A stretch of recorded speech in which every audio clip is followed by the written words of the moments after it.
রবীন্দ্রনাথের জীবনে দেখা গেছে তিনি যেখানে থেকেছেন সেই স্থানটি মনোরম, সে বিষয়ে সন্দেহ নেই। পাহাড় এবং সমতল উভয় ক্ষেত্রেই সামান্য ছোট পাহাড় তিনধারিয়া, তার প্রভাব রবীন্দ্রনাথের ক্ষেত্রে কম নয়। বড় বড় শৈলাবাস থাকতে এই পাহাড়ের বৈচিত্র্য কবি অধিকতর বড় করে রেখেছেন। রবীন্দ্রনাথের রচনায় একটি বিষয় লক্ষ্য করা যায়, তার অধিকাংশ রচনায় তারিখ ও স্থানের উল্লেখ পাওয়া যায়। এই সূত্রগুলি তার রচনার বিষয়ের গভীরে যাওয়ার সাহায্য করে। 1317 সালে 25শে বৈশাখ শান্তিনিকেতন গ্রীষ্ম অবকাশের জন্য বন্ধ হয়ে যায় জন্মোৎসবের পরে। কবি 30শে বৈশাখ কলকাতায় গেলেন। সপ্তাহকাল কলকাতায় থেকে তিনি তিনধারিয়ায় উদ্দেশ্যে রওনা হলেন। এখানে আসার পূর্বে তিনি একটি চিঠিতে প্রমথ চৌধুরীকে লিখছেন, এখানে একলা ছাদের উপর চুপ করে বসে থেকে আমার মনটা বেশ ঠান্ডা থাকে, কিন্তু দেখলুম শরীরের অবসাদ কিছুতেই ঘুরছে না। সেটা যেন সিন্ধুবাদের বুড়ো মানুষটার মতো ঘাড়ের উপর চেপে বসে আছে। যত দিন যাচ্ছে ততই ভার যেন আরো বাড়ছে। তাই ভাবছি একবার তিনধারিয়াটা পরখ করে দেখি। মহাবিশ্বে মহাকাশে মহাকালো মাঝে আমি মানব একাকী ভ্রমি বিস্ময়ে ভ্রমি বিস্ময়ে মহাবিশ্বে মহাকাশে মহাকালো মাঝে। 1882 সালে টয় ট্রেন শিলিগুড়ি থেকে দার্জিলিংয়ে যাত্রা করে। সেই সময় যে ট্রেনগুলো যেত এখান থেকে, টয় ট্রেন যেত, সে এখানে খুব ঘন জঙ্গল ছিল, ঘন জঙ্গল ছিল। এখানে হাতি, চিতাবাঘ খুব চলাফেরা করত। আর হাতিরা দল বেঁধে টয় ট্রেনকে আটকে দিত। টয় ট্রেন দাঁড়িয়ে থাকতো। সেই টয় ট্রেনের মধ্যে যারা যাত্রী তারাও সেই দৃশ্য উপভোগ করত। আপন মহিমা নিল মহাবিশ্বে মহাকাশে মহাকালো।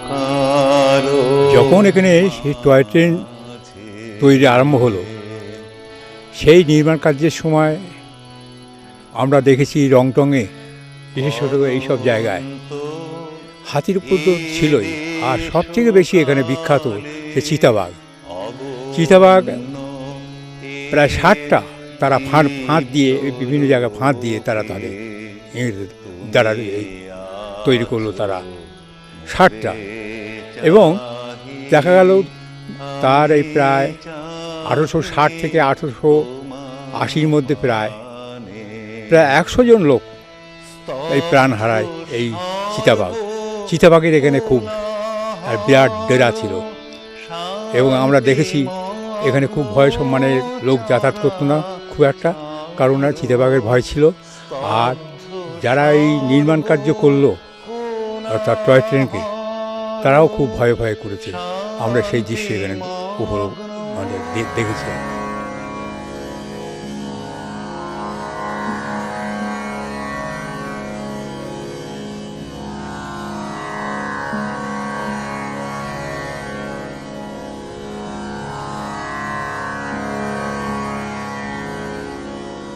আকাশ ভরা সূর্য তারা বিশ্ব ভরা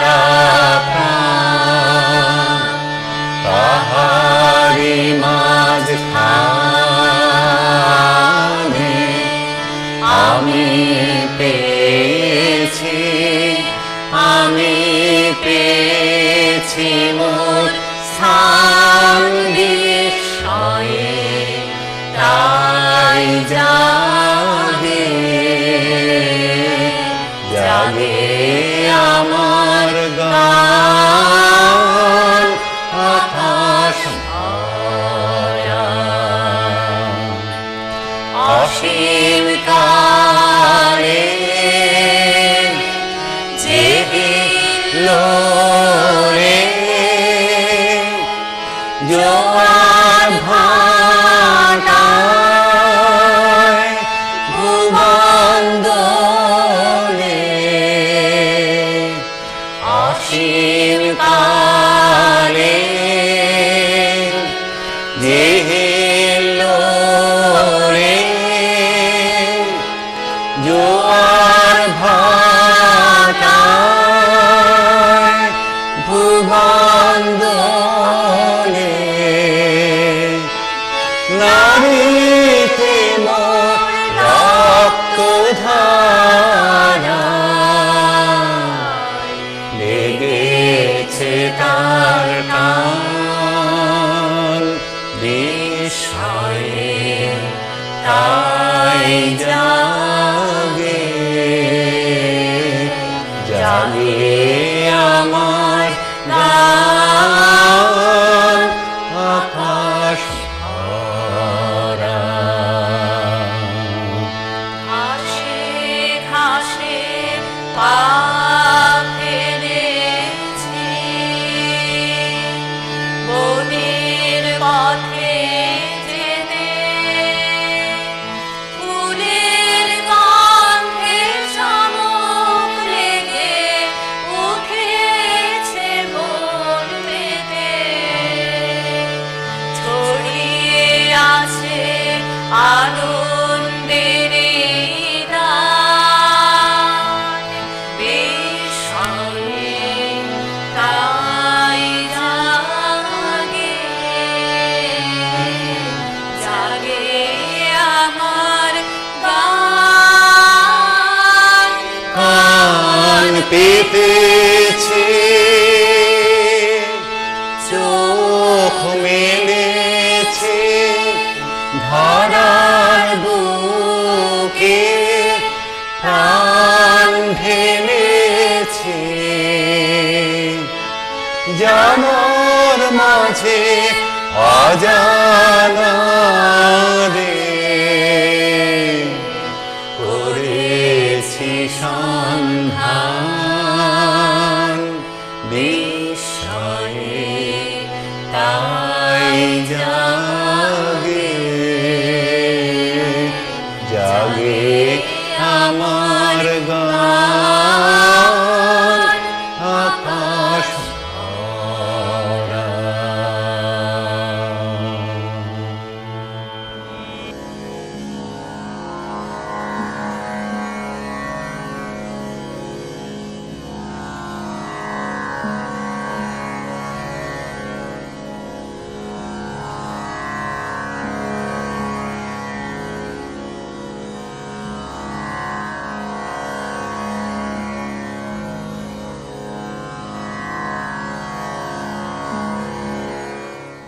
শিলিগুড়ি থেকে 31 কিলোমিটার দূরে তিনধরিয়া রেল স্টেশন। কত কিছু করে এই স্টেশনের ওপর দিয়ে আমাদের দার্জিলিংয়ে যেতে হয় এবং এই স্টেশন খুব খুব পুরনো। 1882 সালে যখন টয় ট্রেন যাত্রা শুরু করলো তখন এই শুকনার ওপর দিয়ে যাতায়াত গেল।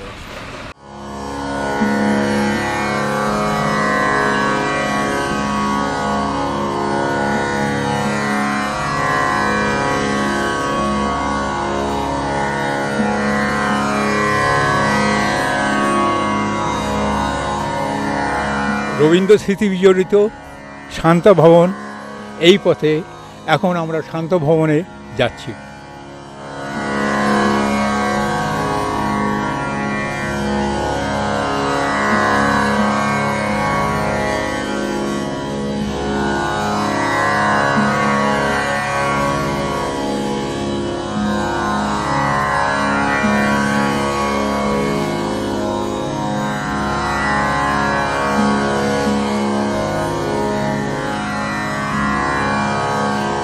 আমরা শান্তা ভবনে এসে গেছি।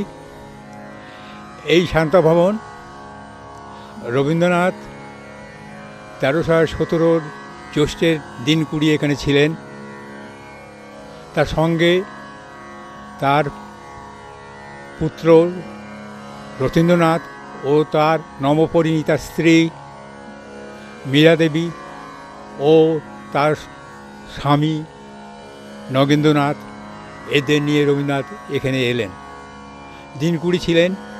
এখানে থাকাকালীন তিনি ছোটি কবিতা এবং ছোটি গান এখানে তিনি রচনা করেন। শান্তভবন এমন সুন্দর জায়গা যে এখান থেকে প্রাকৃতিক পরিবেশ সব দিক থেকে আমরা লক্ষ্য করতে পারি। আমাদের অপর পাড়ে যে পাহাড়, সেই পাহাড় রয়েছে পাগলাঝোড়া। সেই পাগলাঝোড়া আমরা একে নিয়ে আমরা দেখেছি সত্যেন্দ্রনাথ দত্ত এর কবিতা লিখেছেন, আর রবীন্দ্রনাথ এই পাগলাঝোড়া এখান থেকে দেখেছেন। এখান থেকে তখন 1317 বঙ্গাব্দে যখন তিনি এখানে এলেন, সেই সময় আমরা দেখছি পাগলাঝোড়ার অপরূপ রূপ, অর্থাৎ সেখান থেকে জলের ধারা খুব বেশি রকম নিচে চলে আসছে। এবং আমরা জানি 1890 সালে সেখানে ধস নামে, সেই ধসে প্রায় 800 মিটার সেই রাস্তা একদম ভেঙে চলে যায়। এই পাগলাঝোড়া আমরা পরপর দেখেছি। এখন বর্তমান যে রূপ সেটা তার কল্পনা করা যায় না। এখন এখানে সে জল নেই এবং সেই জিনিসটা মোটেই নেই। তা এই পাহাড়ের পরপারে যে পাহাড় সেটা হলো মংপু পাহাড়। তা রবীন্দ্রনাথ এখানে ছিলেন, এখানে যে প্রাকৃতিক পরিবেশ তাকে মুগ্ধ করেছিল। সেই জন্য তিনি কী করেছেন, কবিতা লিখেছেন, গান লিখেছেন, এখানে তার প্রিয়জনকে সে চিঠি লিখেছেন। এইগুলো তার অমর কীর্তি, সেই অমর স্মৃতিচিহ্ন আজ আমরা এখানে দেখতে পাচ্ছি। এই বাড়িটি, এই যে শান্তা ভবন, এই বাড়ির তখন কিন্তু এই রূপ ছিল না। এই চারিপাশে আমরা দেখছি যে একদম ফাঁকা ছিল এবং সেই সময় এখানে কেবল দুটো বাড়ি এবং একতলা এবং দুতলা কাঠের বাড়ি ছিল, আর কিছুই ছিল না। বর্তমান এখন এখানে মাদার টেরেসার যে আশ্রম গড়েছেন এবং সেই জন্যে আমরা দেখতে পাচ্ছি যে প্রচুর বাড়ি এখানে হয়েছে এবং প্রচুর লোক এখানে তার সমাগম হয়েছে। রবীন্দ্রনাথ তিনধরিয়া যখন এলেন তখন তার বয়স 49 বছর 27 দিন। সেই সময় তিনি গীতাঞ্জলির কবিতা এবং গানগুলো তিনি রচনা করছেন। গীতাঞ্জলির কবিতা এবং গানের মধ্যে আমরা দেখেছি সেখানে অধ্যাত্ম চিন্তা এবং প্রকৃতির যে বিবরণ তিনি এখানে দিয়েছেন, সেই প্রকৃতির সঙ্গে অধ্যাত্ম বা ব্রহ্ম তত্ত্ব সেগুলো একাকার হয়ে গেছে। আমরা একটা কবিতা দেখেছি এখানে লেখা 7ই জ্যৈষ্ঠ, সে কবিতাটা মেনেছি হার মেনেছি। মেনেছি হার মেনেছি, ঠেলতে গেছি তোমায় যত, আমায় তত হেনেছি। আমার চিত্ত গগন থেকে তোমায় কেউ যে রাখবে ঢেকে, কোনো মতেই সইবে না সে, বারে বারেই জেনেছি। মেনেছি হার মেনেছি, অতীত জীবন ছায়ার মতো চলছে পিছে পিছে, কত মায়ার বাঁশির সুরে ডাকছে আমায় মিছে।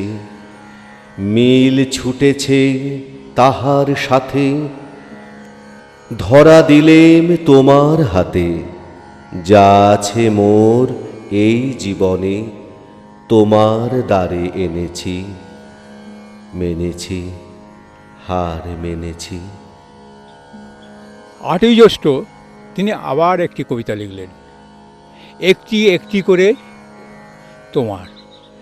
একটি একটি করে তোমার পুরনো তার খোলো, সে তার খানি নূতন বেঁধে তোলো।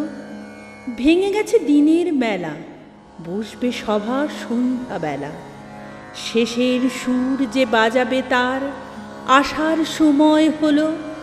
সে তার খানি নূতন বেঁধে তোলো, দুয়ার তোমার খুলে দাও গো, আধার আকাশ পরে, সপ্তলোকের নীরবতা আসুক তোমার ঘরে। এতদিন যে গেয়েছে গান, আজকে তারই হোক অবসান। এ যন্ত্র যে তোমার যন্ত্র, এই সেই কথাটাই বলো, সে তার খানি নূতন বেঁধে তোলো। 9 জ্যৈষ্ঠ তিনি একটা গান রচনা করলেন। গানটি হলো কবে আমি বাইর হলেন। কবে আমি বাহির হলেম তোমারি গান গেয়ে, সে তো আজকে নয়, সে আজকে নয়। কবে আমি বাহির হলেম তোমারি গান গেয়ে, সে তো আজকে নয়, সে আজকে নয়। ভুলে গেছি কবে থেকে আসছি তোমায় চেয়ে, সে তো আজকে নয়, সে আজকে নয়। কবে আমি বাহির হলেম তোমারি গান গেয়ে, সে তো আজকে নয়, সে আজকে নয়। ঝরে না যেমন বাহিরে যায়, জানি না সে কাহারে চায়। ঝরে না যেমন বাহিরে যায়, জানি না সে কাহারে চায়। তেমনি করে ফেরে জীবন ধারাবে, সে তো আজকে নয়, সে আজকে নয়। কবে আমি বাহির হলেম তোমারি গান গেয়ে, সে তো আজকে নয়, সে আজকে নয়। কতই না আমি দেখেছি যে, কতই ছবি এঁকেছি যে, আনন্দে চলেছি তার ঠিকানা না পেয়ে, সে তো আজকে নয়, সে আজকে নয়। পুষ্প যেমন আলোর লাগি না জেনে রাত কাটাই জাগে, পুষ্প যেমন আলোর লাগে না জেনে রাত কাটাই জাগে, তেমনি তোমার আশায় আমার হৃদয় আছে ছেয়ে, সে তো আজকে নয়, সে আজকে নয়। কবে আমি বাহির হলেম তোমারি গান গেয়ে, সে তো আজকে নয়, সে আজকে নয়। 1317 বঙ্গাব্দে 10ই জ্যৈষ্ঠ এখানে বসে তিনি একটি কবিতা লিখলেন। সে কবিতাটা হলো তোমার প্রেম যে বইতে পারি। তোমার প্রেম যে বইতে পারি এমন সাধ্য নাই, এ সংসারে তোমার আমার মাঝখানেতে তাই। কৃপা করে রেখেছ নাথ অনেক ব্যবধান, দুঃখ সুখের অনেক বেড়া, ধন জনমান। আড়াল থেকে ক্ষণে ক্ষণে আভাসে দাও দেখা, কালো মেঘের ফাঁকে ফাঁকে রবির মৃদু রেখা। শক্তি যারে দাও বহিতে অসীম প্রেমের ভার, একেবারে সকল পর্দা ঘুচায় দাও তার। না রাখো তার ঘরের আড়াল, না রাখো তার ধন, পথে এনে নিঃশেষে তায় কর অকিঞ্চন। না থাকে তার মান অপমান, লজ্জা শরম ভয়, একলা তুমি সমস্ত তার বিশ্বভুবনময়। এমন করে মুখোমুখি সামনে তোমার থাকা, কেবলমাত্র তোমাতে প্রাণ পূর্ণ করে রাখা। এ দয়া যে পেয়েছে তার লোভের সীমা নাই, সকল লোভ সে সরিয়ে ফেলে তোমায় দিতে ঠাঁই। তোমার প্রেম যে বইতে পারি এমন সাধ্য নাই। 13ই জ্যৈষ্ঠ 1317 রবীন্দ্রনাথ তিনধারিয়ায় বসে কবিতা গান ছাড়াও চিঠি লিখেছেন। চিঠিটি লিখেছেন গৌরাঙ্গ গোপাল ঘোষকে লেখা। তিনি লিখছেন, কল্যাণে এসু, আমরা সম্প্রতি তিনধারিয়ায় আসিয়াছি। ইহা দার্জিলিংয়ের নিচেকার একটি পাহাড়, 3000 ফিট উচ্চ। এখানে গ্রীষ্ম নাই, শীতও অতি অল্প। দার্জিলিংয়ের ন্যায় জনতা নাই বলিয়াই এখানে আশ্রয় লইয়াছি। শরীর কয়দিন অসুস্থ ছিল বলিয়া বেড়াতে যাইতে পারি নাই। সমস্ত দিন খোলা বারান্দায় বসিয়া পাহাড়ের ঘন শ্যামল অরণ্যের উপর মেঘ বৃষ্টি ও রৌদ্রের লীলা দেখিতেছি। 17ই জ্যৈষ্ঠ তিনি একটি কবিতা লিখলেন, সুন্দর তুমি এসেছিলে আজ প্রাতে। সুন্দর তুমি এসেছিলে আজ প্রাতে, অরুণ বরণ পারিজাত লয়ে হাতে।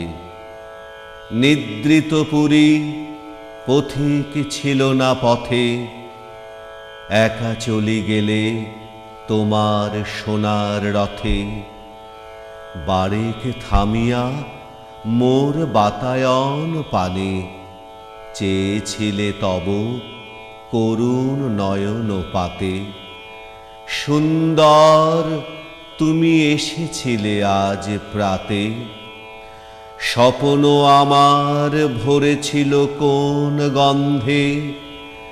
ঘরের আধার কেঁপেছিল কি আনন্দে, ধুলায় লুটানো নীরব আমার বিনা। বেজে উঠেছিল অনাহত কি আঘাতে।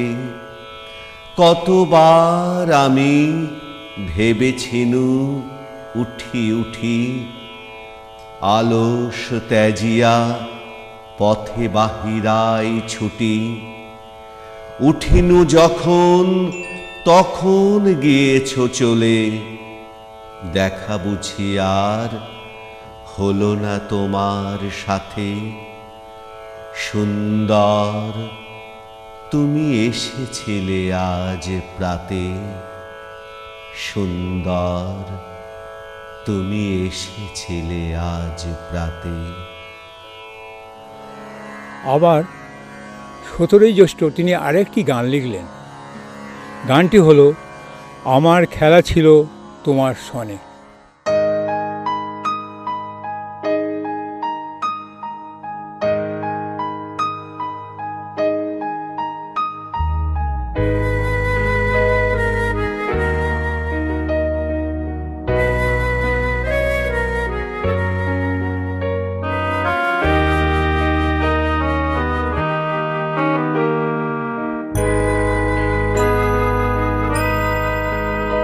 আমার খেলা যখন ছিল তোমার শোনে, তখন কে তুমি তা কে জানতো? তখন ছিল না ভয়, ছিল না লাজ মনে, জীবন বহে যেত অশান্ত। খেলা যখন ছিল তোমার শোনে।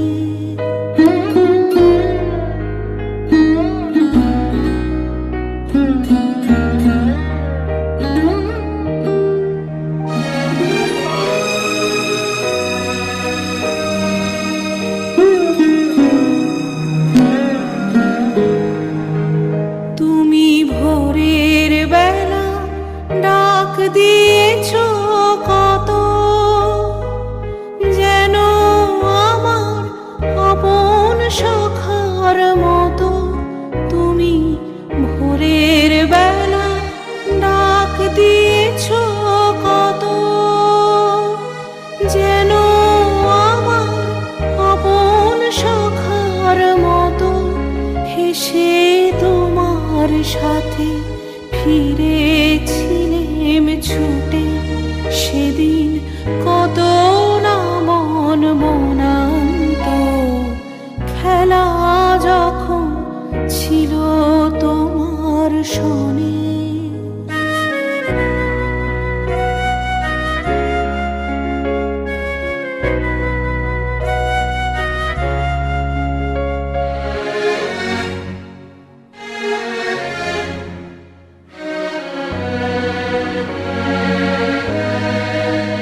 ওগো সেদিন তুমি গাইতে যে সব গান, কোনো অর্থ তাহার কে জানতো?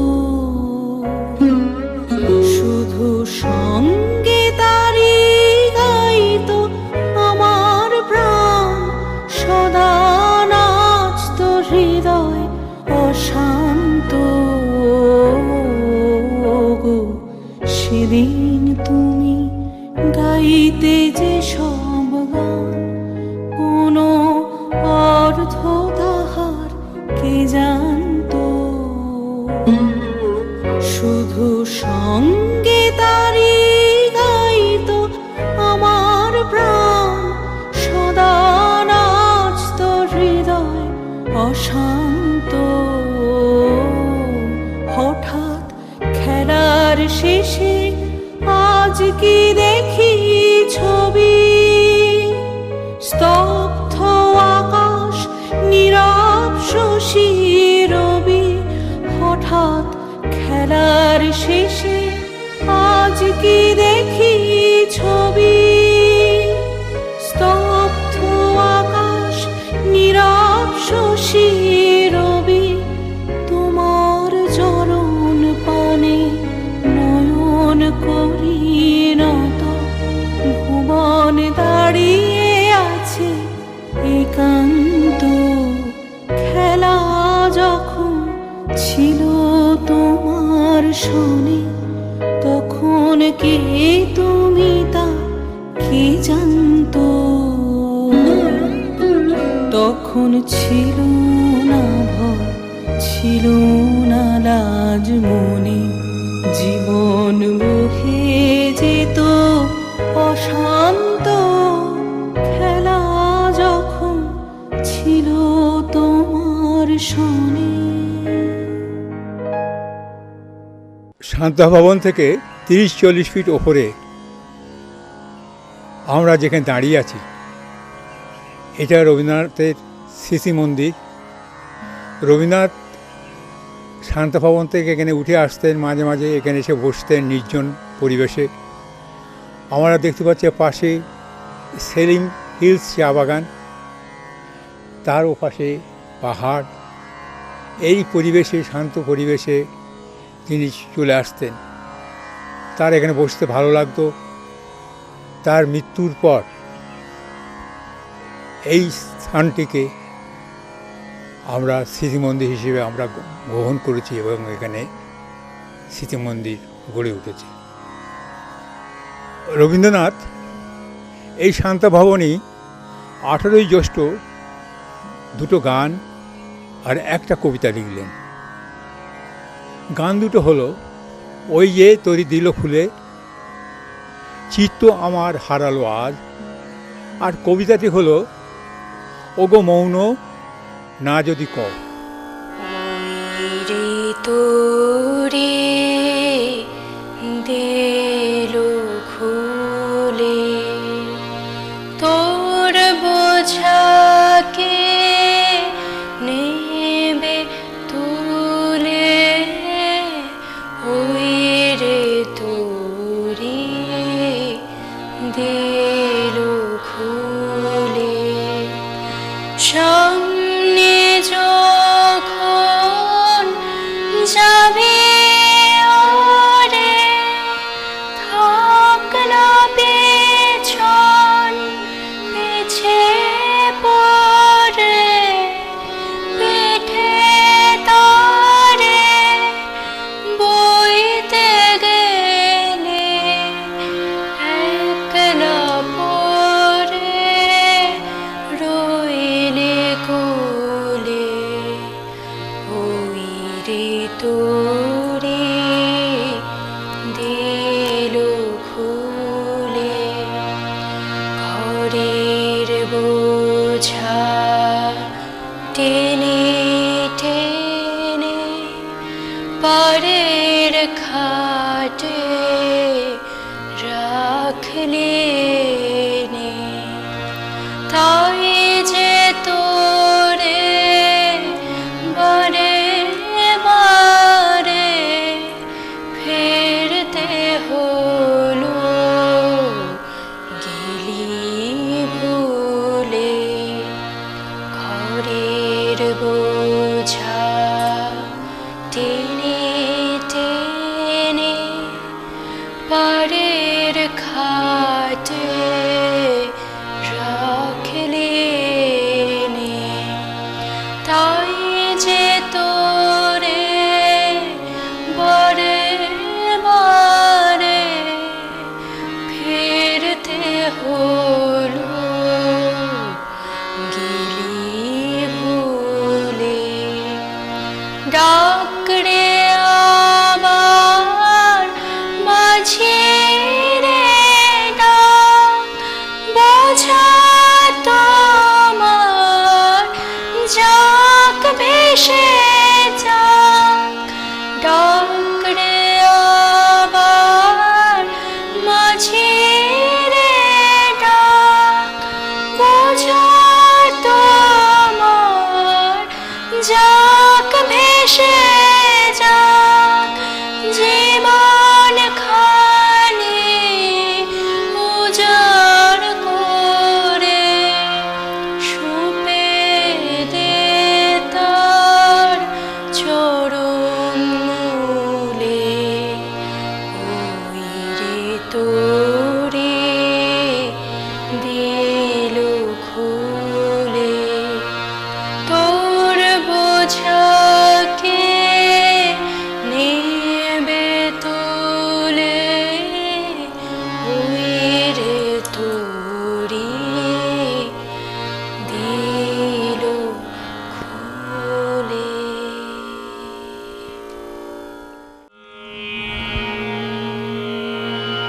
চিত্ত আমার হারালো, হারালো আজ। মেঘের মাঝখানে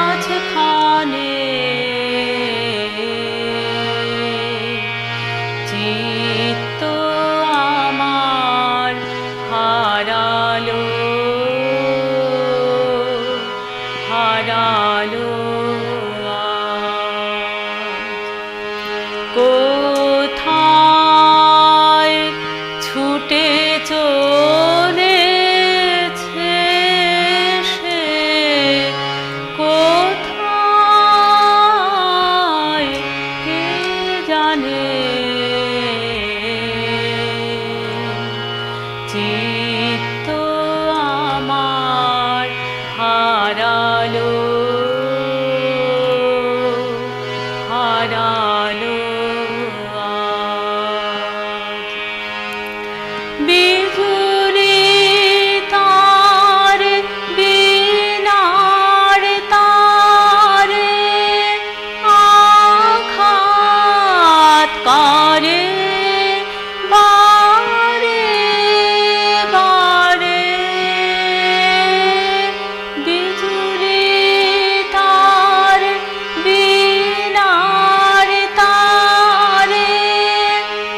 যে কি মহাতানে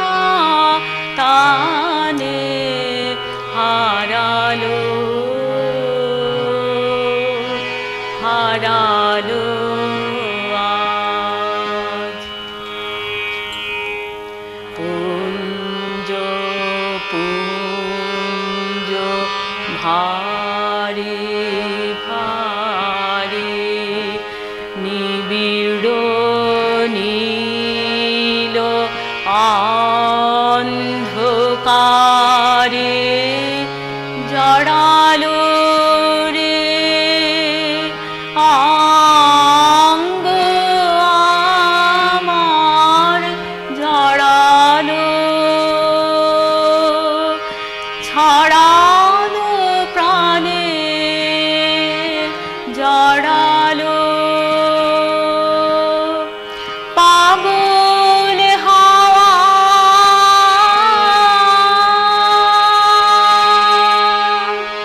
নৃত্যে মাতে হলো আমার সাথের সাথে পাগল হাওয়া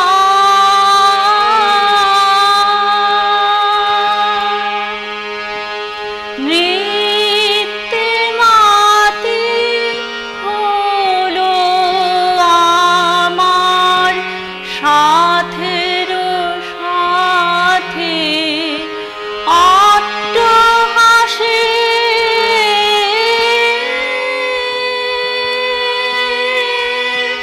ধাই কোথা সে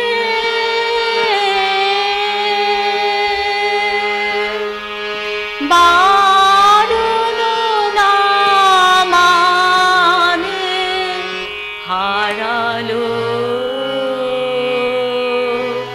হারালো আজ মেঘের মাঝখানে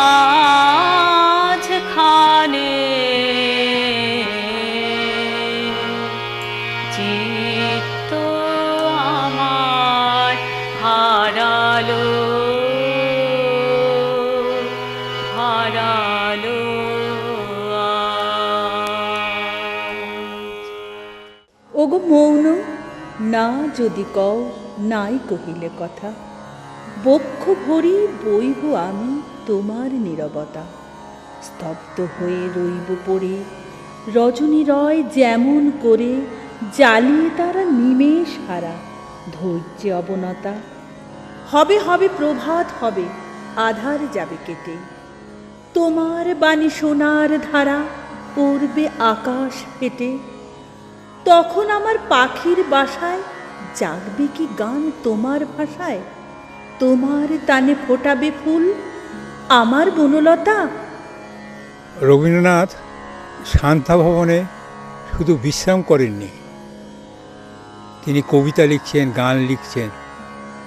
আমরা দেখছি যে 21শে জ্যৈষ্ঠ তিনি দুটো গান এবং একটি কবিতা লিখছেন। গান দুটো হলো যতবার আলো জ্বালাতে চাই, বজ্রে তোমার বাজে বাঁশি। আর কবিতাটা হলো সভা হতে রাখবো তোমায়।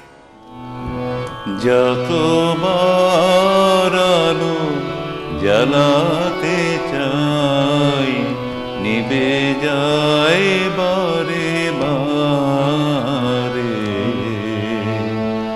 আমার জীবনে তোমার আসন গভীর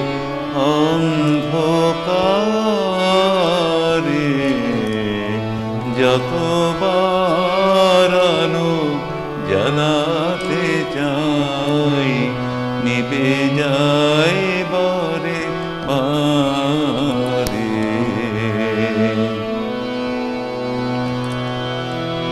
যে লতাটি আছে শুকায়েছে মূল, কুড়ি ধরে শুধু নাহি ফোটে ফুল। যে লতাটি আছে শুকায়েছে মূল, কুড়ি ধরে শুধু নাহি ফোটে ফুল। আমার জীবনে তব সেবা তাই, বেদনার উপহারে। যতবার আলো জ্বালাতে চাই, নিভে যায় বারে বারে।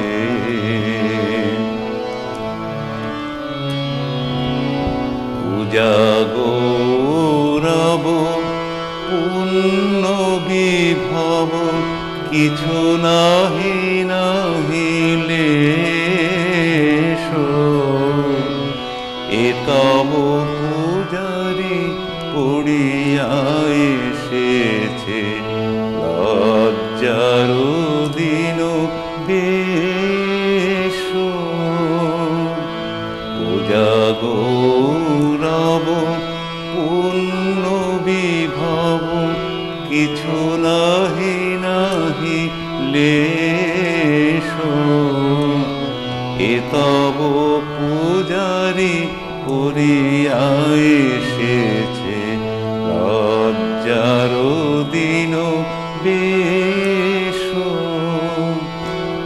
উৎসবে তার আসে নাই কেহ, বাজে নাই বাঁশি, সাজে নাই গেহ। কাঁদিয়া তোমার এসেছে ডাকিয়া, ভাঙা মন্দির দ্বারে। যতবার আলো জ্বালাতে চাই, নিভে যায় বারে বারে।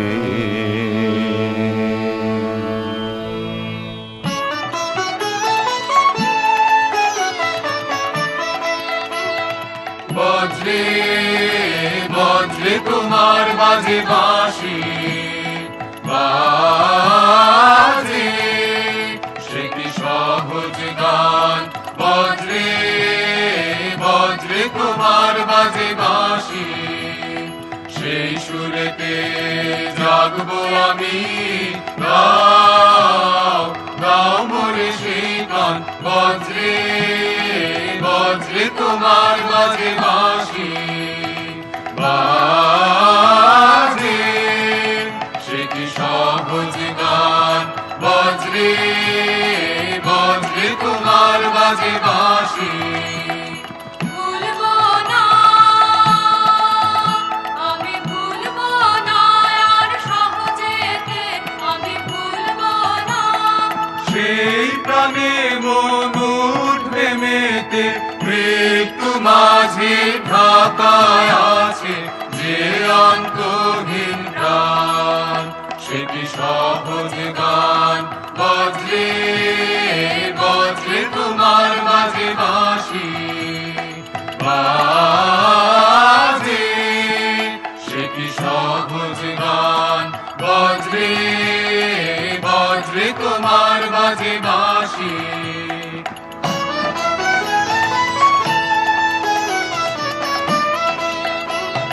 সে ঝড় যেন সই আনন্দের, চিত্ত বিনার তারে। স্বপ্ন সিন্ধু দশ দিগন্ত, নাচাও যে ঝঙ্কারে। সে ঝড় যেন সই আনন্দে, চিত্ত বিনার দ্বারে। সপ্ত সিন্ধু দশ দিগন্ত, নাচাও যে ঝঙ্কারে। আরাম হতে ছিন্ন করে সেই গভীরে লগ মোরে। অশান্তির অন্তরে যেথায় শান্তি সুমহান।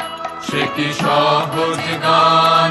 বজ্রে বজ্রে তোমার বাজে বাঁশি,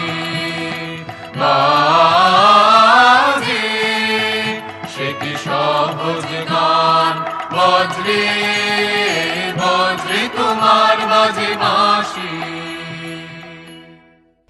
একটা বিষয় লক্ষ্য করা গেল, এই পাহাড় প্রকৃতি, এখানকার গাছপালা সব কিছু কিন্তু তার কবিতা বা গানে ধরা পড়েছে।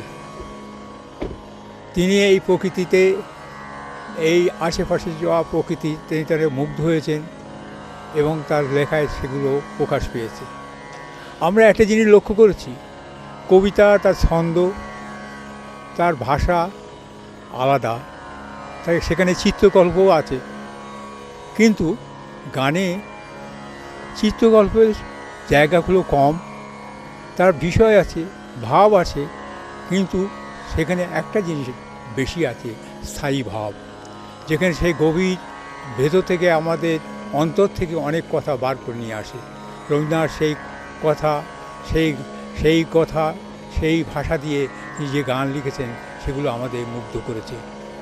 এবং এই আশেপাশের যে প্রকৃতি সেগুলোকে আমরা দেখেছি, আমরা মুগ্ধ হয়েছি তার সে লেখায়। পথে শেষ কোথায়, শেষ কোথায় কে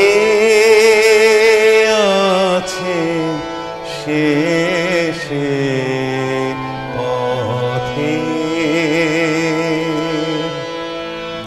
এত কামনা এত সাধনা কোথায় মিশে কে আছে শেষে পথে।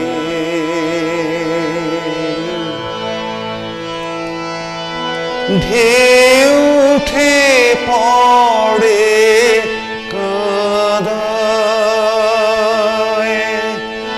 সম্মুখে ঘন আধার, পার আছে গো পার আছে,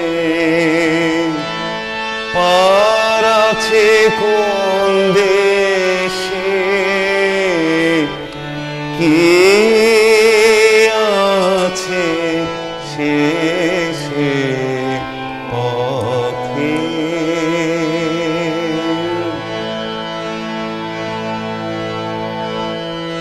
আজ ভাবি মনে মনে মরীচিকা অন্বেষণে,